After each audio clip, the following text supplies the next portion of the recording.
Hey you, I'm taking your money. Try bluffing. This is all I have, sir. Is that all? Times are tough. Oh, nice. You bluffed him. Good work.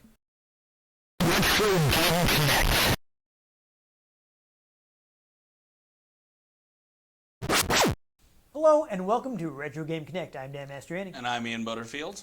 And today we're taking a look at another game in what has come to be affectionately known as the blobber genre. These are basically first-person dungeon crawlers where you have like a team of heroes which all kind of move together in like one tile of the dungeon. So they kind of all blob together. So people kind of started calling them blobbers. So we previously looked at Might and Magic World of Zine, which was basically like two Might and Magic games that were designed to be combined into one. And that one was turn-based, so you always, the enemies would wait for you to take your action before taking their action. This one takes it in a more real-time direction, so you have to hurry up and attack before they hit you. So this one is Lands of Lore, The Throne of Chaos on PC. Those are words. Yes, this is actually from Westwood Studios, who would go on to do Command and Conquer. Oh. So basically, they'd always been trying to add real-time elements into the games they were making, and I guess they finally got a chance to do an original game and push in that direction. So let's go ahead and take a look at that now. Woo!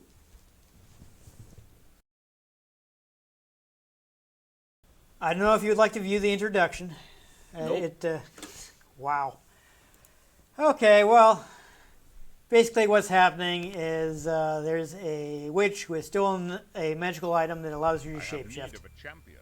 Who among you will volunteer? Recognize that voice? No, because you were talking. Wow. I only have one earbud in. Okay. It is Sir Patrick Stewart. Oh. Yeah, we were playing the CD version, which has Patrick Stewart. Well, have you decided? So basically, anybody can do anything, but they have different starting stats. Oh, My let's... looks frighten you.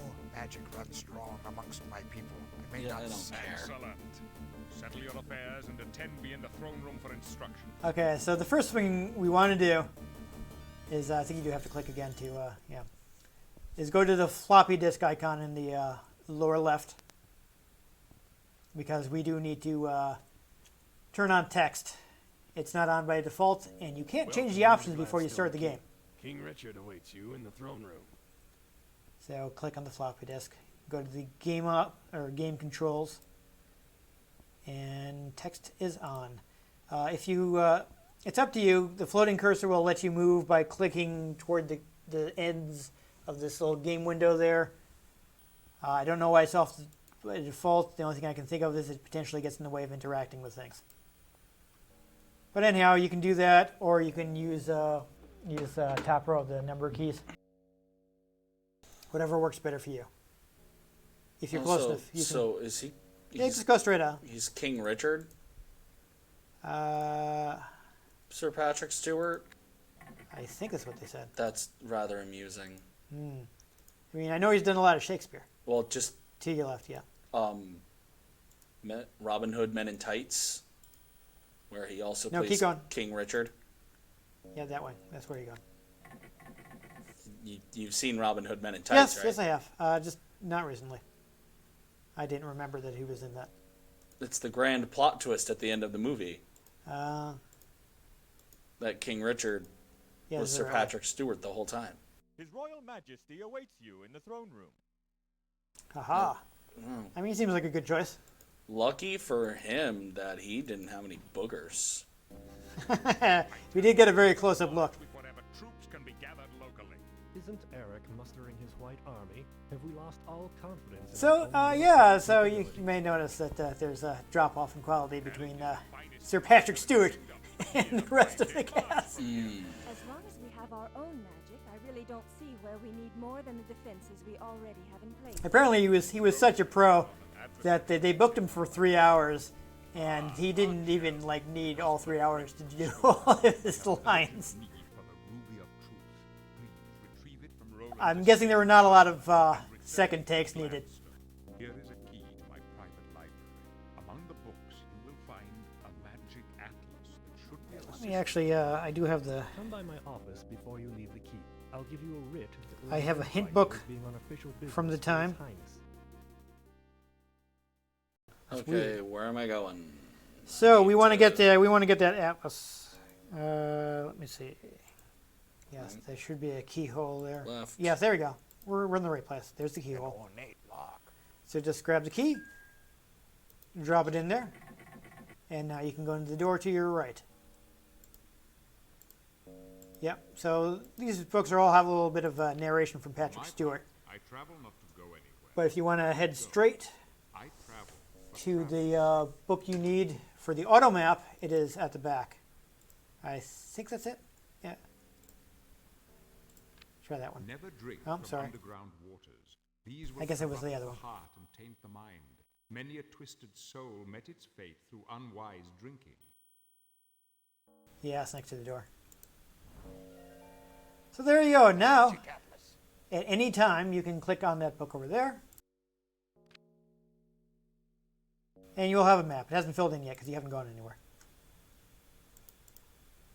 But as soon as you move, if you bring it up again, you'll see it's actually filled in with the room you were just in. Ta-da.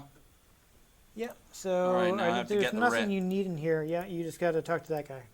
And while you're there, if you next time you're facing any of the paintings, you'll see that you can actually click on Early them calamari were mounted wood. to get descriptions. Let's see now. So his office is 9. So if you want to pull up the map, yeah, he'll be in that area over there. So to my right? Yep. No, to the to the left on that map, but yeah, To my right? to your right. You can actually look at that plaque to see. Jaron Oberon, Royal Chamberlain. Yeah, I don't think you need to Oh, buy it's anything. you. You don't have a lot of The money endless anyway. storm attracts all you No, he's supposed to give me the writ that allows me to get up I, to I'm my just king's saying. business. After this, there's Look, even the beasts seek shelter. If you need help, mayhap that rascal Timothy is at the Grey Eagle. So a thing we missed by not watching the introduction is one of the things that that the witch was able to transform herself into was the raven. Ah. So that is a hint that perhaps you cannot trust this gentleman. Yeah, that's where you're going. Caw.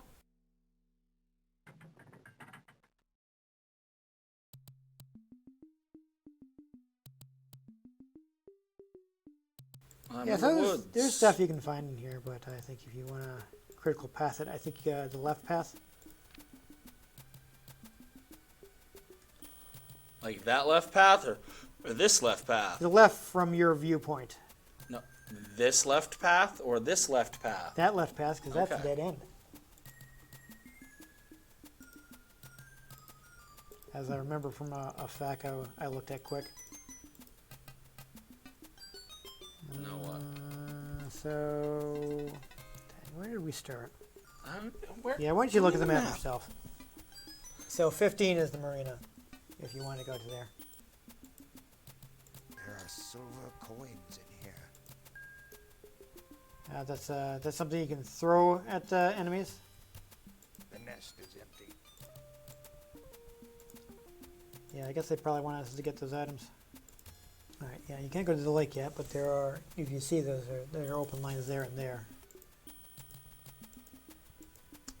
I got a real secret tunnel feel over here. Yep, I'm guessing you're going to come back to that.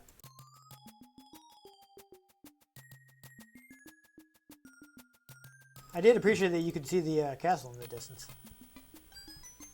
Okay. Up and around. Oh, yeah, yeah, you go to that Dracula's cave later. It looked like there was an item on the ground. Yep. There he goes. Yeah, and I think that's why you potentially don't want to have the... Interesting. Because it's not turning into the actual pointer when I go to do that. See? I think that's why you might see the potentially, difference? not want to have that on.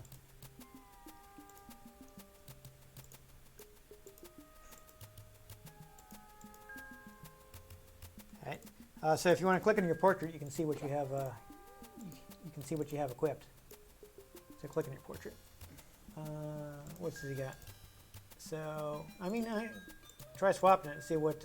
It's a weathered see how dagger. It's probably going to be worse, but you can see how it affects your might. Yep, it's crap.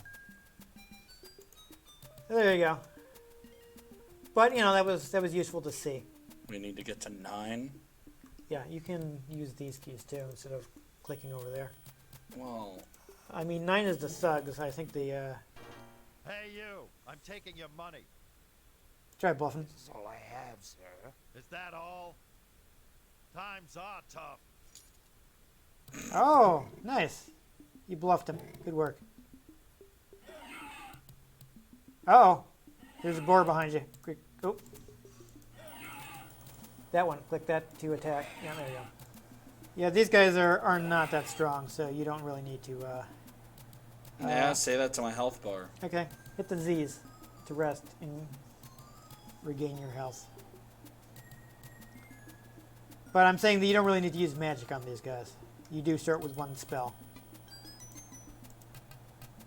You turned around, though. And you get another swarm anyway. So 9 isn't where we want to go. Didn't it was. I mean, of course, you know, playing this normally, you would be. Yeah, you can throw rocks at people. Using like throwing weapons will actually build up your rogue stats.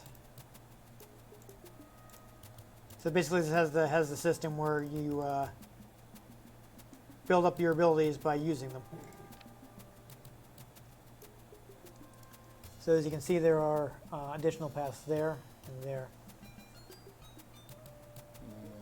So I think that one is to the marina, and that way will be to the thieves' den, which I guess we're supposed to go to. Which, yeah, I hear another. Why are thugs guarding that cave? Try to sneak by them. You have the. Oh, good work. You successfully snuck. There was a. Yep. Pull the lever. Pull the lever, Kronk. Oh, there we go. Lantern. Awesome. You did. You that is of good use. Turn shirt. Yeah, you got one inventory that's shared between everybody, so you don't have to worry about like whatever. You can always sell it. That's the plan. Uh-oh. I'll see if I got a map of this thing here. Thug's hideout. We didn't beat him, we snuck by him. Lantern here. Yeah, so this is pretty small. I guess we're just... I wish I had an actual book. That'd be a lot easier to look at. So I don't know if you want to find a pressure plate. I've found 2. That has stuff on it. So if you take the objects off of the pressure plate and then put a couple of them on the other pressure plate, I think it's that one. Yeah, you gotta move closer. That's where it was on the other one. And see, now I'm on the pressure plate. Well, yeah, now you can drop a couple things you don't need while you're standing on it. How do you drop it? Just put it in the, yeah. Now you put one down. Yes, I did that. Okay. See, it's right there. Right. It says to put a couple things down, to 2 objects to weigh it down. That's why I'm telling you just, oh. Ah, hello there. Yeah, okay. Why don't you nuke these guys? So as soon as you're, I think, oh jeez. I was about to say right click, go 4.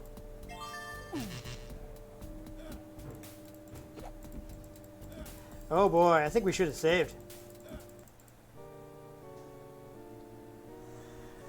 Wow. Well, that was something. Okay, so picking the squishy mage kind of worked against us there. So as I was saying, it does have kind of, it would end up doing a similar thing in, say, Elder Scrolls, where using skills powers them up. So killing enemies with melee attacks will boost up your fighter ability. Killing them with magic will boost up your magic. It's a pretty standard practice pretty at this standard, point. There's a system like that, and I've been playing Cyberpunk, so I bring that up a lot. Yeah. But there's a system like that in Cyberpunk outside of the actual XP leveling system too. Yeah, so this one doesn't even necessarily do just general XP pool. You're filling those bars, and anybody can learn anything. It's just basically everybody has different sorting specialties. Like they all have the same skill level, but they have different stats. Yeah. So you were able to cast. You start with one spell, which is called Spark, and basically the character you picked is the only one who starts with enough MP to cast the level 4 version.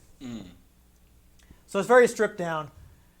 I think also would have helped if you were more comfortable using the keyboard in conjunction with probably with the mouse, because going over to click on this and that. not exactly sitting in the best angle for doing that over here. Yeah, it's unfortunately we don't really have a setup where it's easy to get in a good place for using the keyboard. But I mean, that's why I had you play, because I would have been like leaning across the computer, which is a shame because I probably would have had an easier time doing that. Plus, I'd also tested it out a little, so I already had some idea what I was supposed to be doing. It's difficult for me to explain to you how the game works while you're playing. I've noticed. Yes. I'm trying, man, but you're doing stuff and you're like, oh, you already moved on to something else while I'm trying to explain what you were about to do. So it is tough to keep up with that. I'm trying to go. All right. But it looks good. The voice upgrade is nice, especially since you got Sir Patrick Stewart in there. And it's nice that the main character had some incidental lines too. Yes. I believe they all have different voices.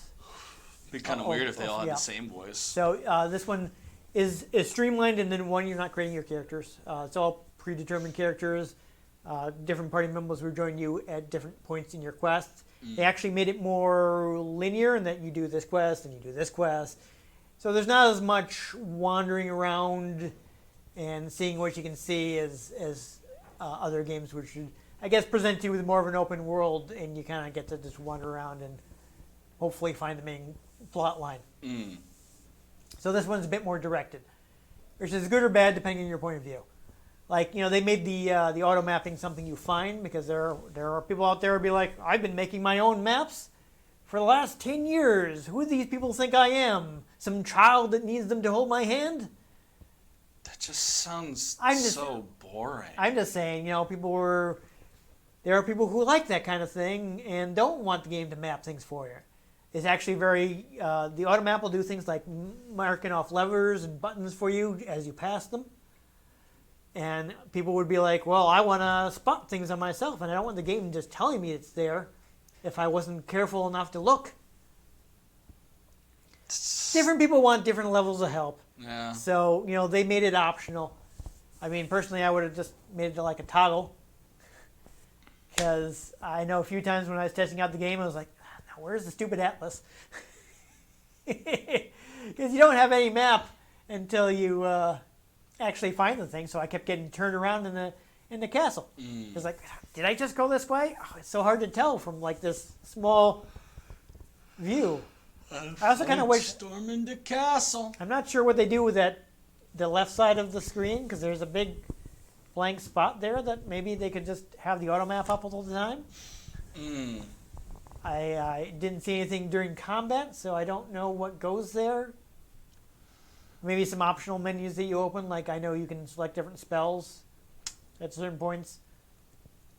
So like the way you would have thrown that swarm is to pick it up and then right click. And I wasn't able to tell you that before you dropped it on the ground.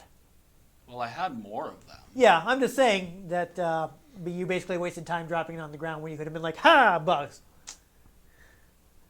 I wasn't able to tell you in time, though. Which is the difficulty I was alluding to earlier. But one thing I don't like is that there doesn't seem to be any way to target specific enemies.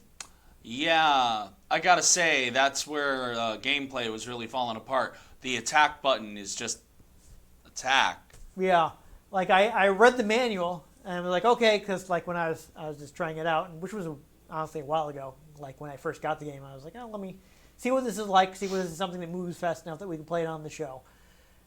And I couldn't figure out like, well, how do I attack different enemies?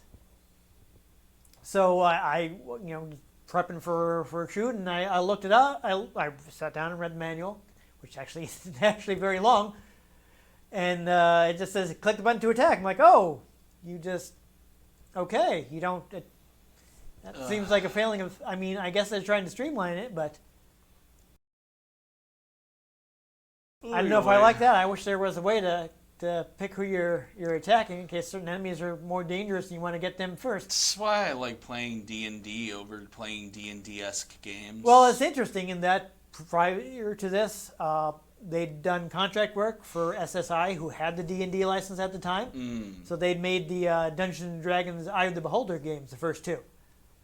Which is also funny because I don't play D&D that much, but the actual, like I've mentioned in other games about, with various things, the agency over one's character, like, the amount that a game might lack it, where, like, you can't target which enemy you want to target.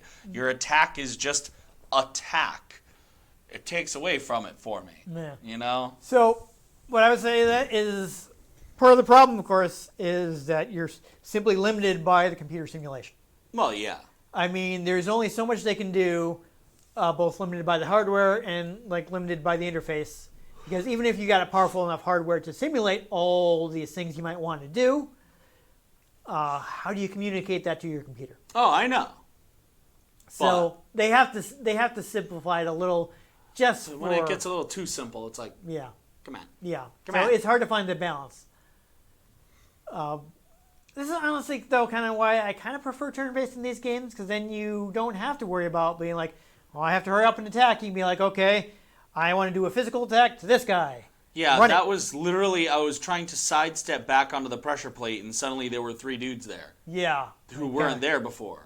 And it's like, wait, what the hell? They kind of ran up on you. Yeah. I'm like, wait, I thought I snuck by all these guys. It's fun. Like I have the Bard's Tale games. Like I got the classic ones with the more recent one they did, and I was trying that out. And you can get into fights in town, and you wander around town, and guys will just run up on you. And it's like, oh, I guess I better kill this guy. I mean, I've had that happen in, like, Skyrim. Yeah. So, I fondly remember a game I was playing where I was going somewhere and someone runs up and says, hey, give me all your coin or I'll stab you. And the dialogue options came up, and my favorite one that I just had to go with was, I don't have time for this. And then they're like, then you will die! And this was me playing Skyrim on the PC, so as they went to attack me with their dagger, I pulled out a lightsaber and decapitated them. there we go. And I was like, well, you could have just walked away. Yeah, well, it's interesting. And now your head's on the ground. I mean, I do like that they give us options, and they have some scripted encounters. Mm. It is possible for the bluff to fail. So, it's possible that maybe your magic stats would help it go well, but it's possible for them to be like, I don't believe you, and then you get in a fight with that guy. In which case I would have said, quick, hit the spell button and hit him with the level 4 thing and just nuke him. See, it also would have been helpful to know what the spell button was ahead of time. You're just going, Ian, and I'm trying to keep up with you, but, we just don't have time for me to give you a primer before we... Anyway. Yeah. Anyhow, though, I mean, if I feel like if I could sit down with the game and not rush so much, it would be I'm sure. a decent time. I just personally would not qualify this as one of those games worth taking that time for me.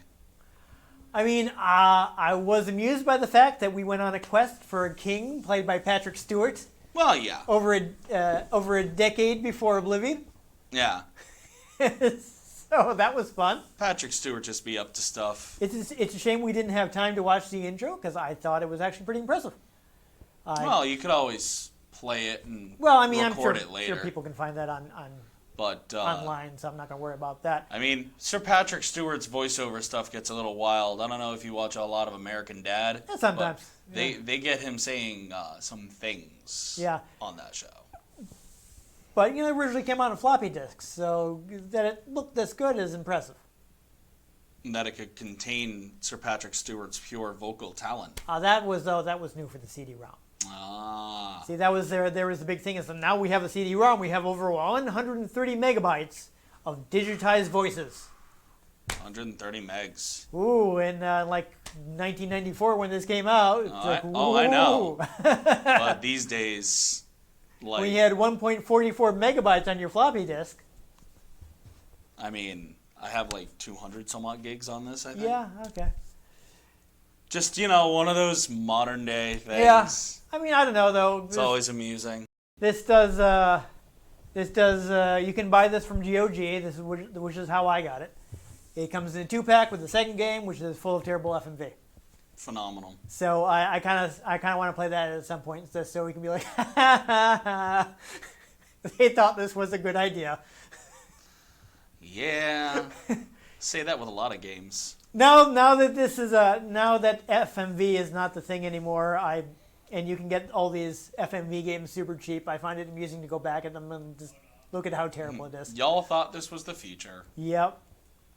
At the time, it made me angry. It's like, why are you doing this? But now it's funny Indeed. because I'm no longer spending new game prices on it. Yep. And also, some people have actually done good thing with FMV with 20, 30 years of hindsight Well, yeah. and much higher quality. You get stuff like, what was it, Her Story, and I think Telling Lies is the one that just came out. This is actually some interesting stuff now. But anyhow, if you enjoyed us just getting run up on by thugs while I guess they didn't like us looting their cave for some reason. I mean, you would think they would think it was fair play since they stole it all in the first place. Honor among thieves. Yeah.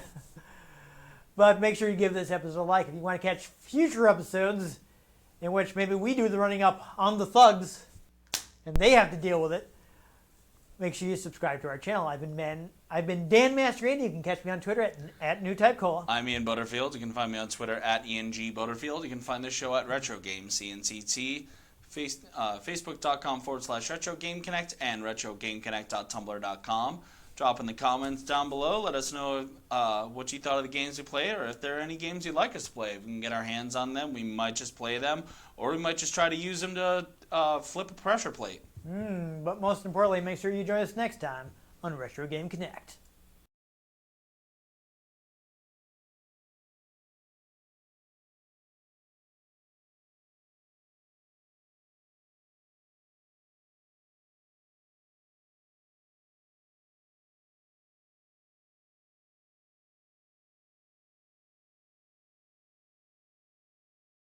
Well, have you decided?